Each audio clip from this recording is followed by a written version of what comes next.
Rules for stability among resonance structure, resonance structure RS का structure. मान लीजिए कि ये एक दिया फिगर, दूसरा फिगर, तीसरा फिगर, इन तीनों में हमको स्टेबिलिटी पहचानना है। सबसे पहले अभी मान लीजिए कि स्टेबिलिटी आप लोग का भी पता नहीं है, एक थोड़ा सा कुछ ट्रिक बताना है।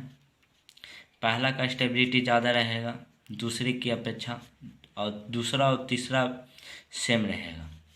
ये अभी स्टेबिलिटी आप लोग का नहीं पता चल रहा है, मगर इसमें हमको कुछ बताना था जो आपको बता रहे हैं। जिसका स्टेबिलिटी, जो रेजोनेंस स्ट्रक्चर का स्टेबिलिटी सबसे ज़्यादा रहेगा, वे स्टेबिलिटी ये रेजोनेंस हाइब्रिड में उसका ज़्यादा योगदान रहेगा। ये पहला स्टेबिलिटी, पहला रेजोनेंस स्ट्रक्चर का स्टेबिलिटी ज़्यादा है। इसका मतलब है कि पहला जो स्टेबिलिटी मतलब फर्स्ट रेजोनेंस स्ट्रक्चर है, वह रेजोनेंस हाइब्रिड में सबसे ज़्यादा योगदान इस रेजोनेंस स्ट्रक्चर का होगा। यह बहुत बड़ी बात है। कोई भी रेजोनेंस हाइब्रिड में अगर कोई पूछे कि सबसे ज़्यादा किस रेजोनेंसिंग स्ट्रक्चर का भाग है, तो जो इसका स्टेबिलिटी सबसे ज़्यादा होगा, यहाँ स्टेबिलिटी सबसे ज़्यादा फर्स्ट का है, यानी इस रेजोनेंस स्ट्रक्चर का है। अब हम कुछ रूल देखेंगे, वह रूल बहुत ही इंपॉर्टेंट है स्टूडेंट। इसको पढ़ने के बाद कोई भी स्टेबिलिटी का सवाल नहीं छूटेगा हमसे, आप लोग से। मोस्ट स्टेबल हमको पहचानना हो या कुछ भी, सबसे पहला रूल है more number of covalent bond less covalent bond. सबसे पहले हम रेजोनेंस स्ट्रक्चर मिलेगा तो उसमें सबसे पहले हमको कोवैलेंट बॉन्ड देखना है, अर्थात पाई बॉन्ड देखना है। पाई बॉन्ड जितना ज़्यादा रहेगा वह उतना स्टेबल रहेगा। और लेस कोवैलेंट बॉन्ड, अगर दो रेजोनेंस स्ट्रक्चर दिया रहा हो, जैसे में ये दिया हुआ है 2, इसमें पाई बॉन्ड 2 है, इसमें 1 है, इससे इन दोनों में रेजोनेंस स्ट्रक्चर में स्टेबिलिटी सबसे ज़्यादा इसका होगा, इसका कम। इसी कारण ये स्टेबिलिटी ज़्यादा है। और भी हम क्वेश्चन देखेंगे, पहले हम रूल्स देख लेते हैं। Octet completed, octet incompleted. यदि कार्बोकटायन कार्बोएनायन आता है तो उसमें हम देखेंगे कि किस एटम पर ऑक्टेट कंप्लीट है कि नहीं है। उस पूरे रेजोनेंस स्ट्रक्चर में अगर ऑक्टेट कंप्लीट है तो वह ज़्यादा स्टेबल होगा, ऑक्टेट इनकम्प्लीट है उसकी अपेक्षा। फिर तीसरा रूल है न्यूट्रल और चार्ज। इसका मतलब है कि कोई भी रेजोनेंस स्ट्रक्चर अगर दिया हो तो अगर न्यूट्रल दिया है और एक चार्ज वाला, प्लस माइनस कार्बोकटायन कार्बोनायन बन रहा है, या नायन चार्ज उस पर है, चार्ज है, और एक न्यूट्रल है रेजोनेंसिंग स्ट्रक्चर, तो वह न्यूट्रल वाला ज़्यादा स्टेबल होगा चार्ज की अपेक्षा।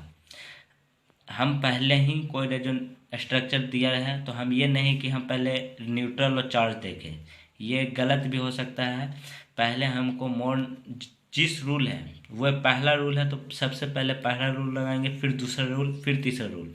और भी रूल है, पहले उन रूल को देख लेते हैं। Fourth rule, positive charge less EN, negative charge more EN. ये इम्पोर्टेंट, बहुत वेरी वेरी इम्पोर्टेंट है, क्योंकि ये ईएन पे सवाल है। आप लोग को पता ही होगा कि सबसे ज़्यादा ऑक्सीजन जिस पे चार्ज रहेंगे, मान लीजिए कि अगर पॉजिटिव चार्ज है, नेगेटिव चार्ज, दो रेजोनेंसिंग स्ट्रक्चर दिया होगा, हम आगे समझाएंगे एग्जांपल के थ्रू। मान लीजिए कि अगर लेस ईएन है और उस पर पॉजिटिव चार्ज है तो वो मोर स्टेबल है। मोर ईएन और नेगेटिव चार्ज, मोर ईएन पे नेगेटिव चार्ज होना चाहिए और लेस ईएन पे पॉजिटिव चार्ज होना चाहिए, तो वे स्ट्रक्चर रेजोनेंसिंग स्ट्रक्चर माना जाएगा स्टेबल। फिर पांचवा रूल है opposite charge must be closure. मान लीजिए कि 4 रूल तक कोई रूल नहीं लगा, पांचवा रूल लगा के देखेंगे। पांचवा रूल ये है कि opposite charge must be closure. कहने का मतलब 2 चार्ज रहेंगे, एक पॉजिटिव नेगेटिव, दोनों चार्जों के बीच डिस्टेंस का देखेंगे किस में कम है। अगर कम रहेगा वह मोर स्टेबल, ज़्यादा रहेगा लेस स्टेबल। छठा रूल है चेक इंडक्टिव इफेक्ट। अगर कोई रूल 5 तक कोई रूल नहीं फॉलो किया तो छठा rule check inductive effect. Inductive effect आप लोग पढ़े होंगे।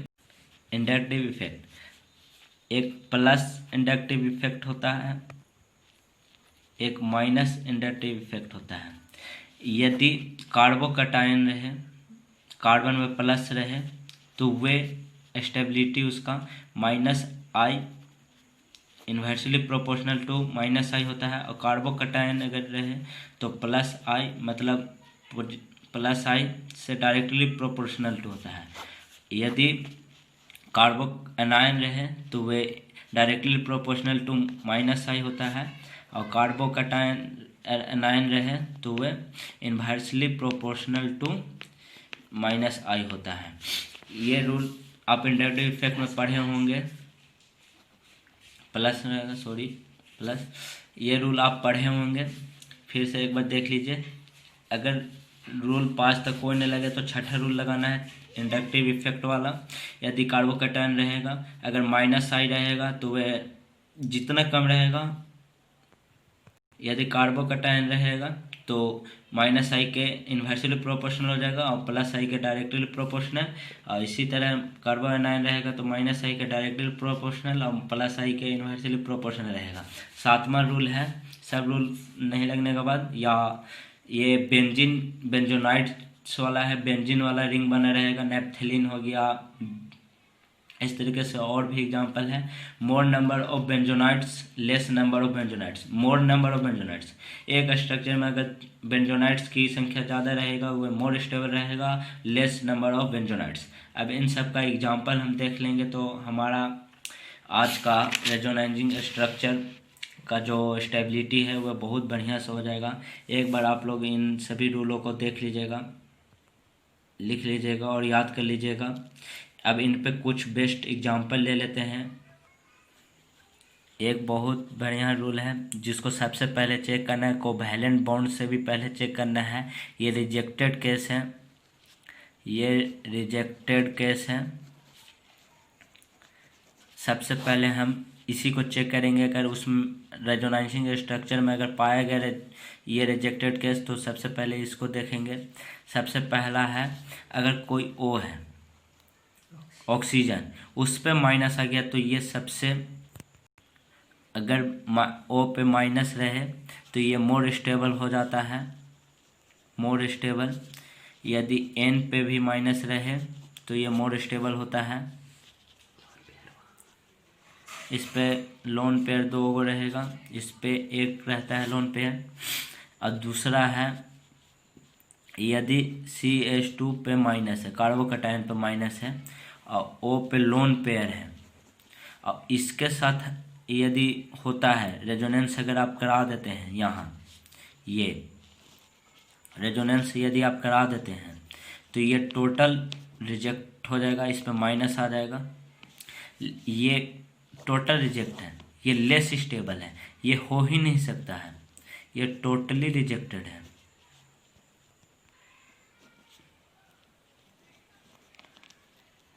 ये टोटल रिजेक्ट है,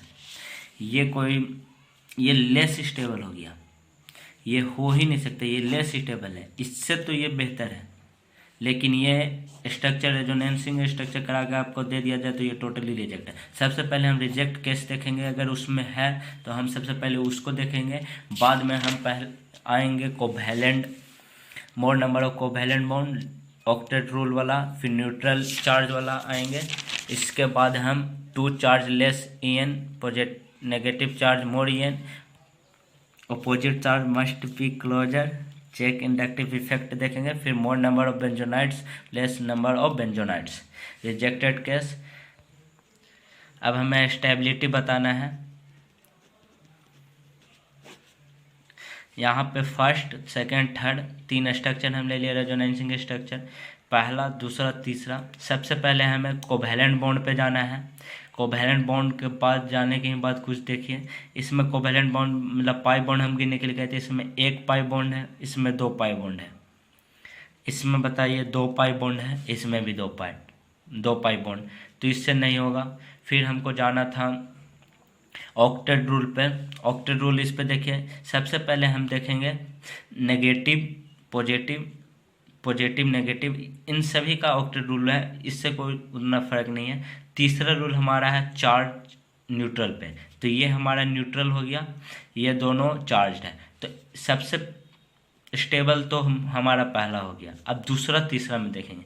दूसरा तीसरा में देखने से पहले हम आप लोग को बता देते हैं कि एक नियम हम जो बताए थे आपको, ये रिजेक्टेड केस वाला जो O पे माइनस रहेगा उसके आगे कुछ नहीं तो वह मोर स्टेबल रहता है।